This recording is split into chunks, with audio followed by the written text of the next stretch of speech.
జనాలకు కూడా ఇది తెలుసుకోవాల్సిన అవసరం ఉంది. నాది హస్త నక్షత్రం, నేను హస్త నక్షత్రం అంటే నేను వెళ్ళి ముత్యం కొనేసుకుని తెచ్చేసుకొని పెట్టేసుకోవడం కాదు.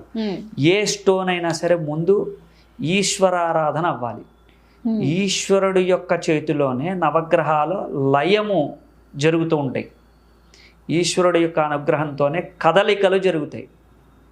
ఈ భూమిలో దొరికే ఖనిజాన్ని మనంతటా మనం వాల్యూ తీసుకొని దాని వాల్యూతో కొనుక్కొని ఓ డైమండ్ అయినా లేకపోతే ఇంకోటైనా వాటిని స్ట్రైట్గా తొడుక్కోవడానికి లేదు.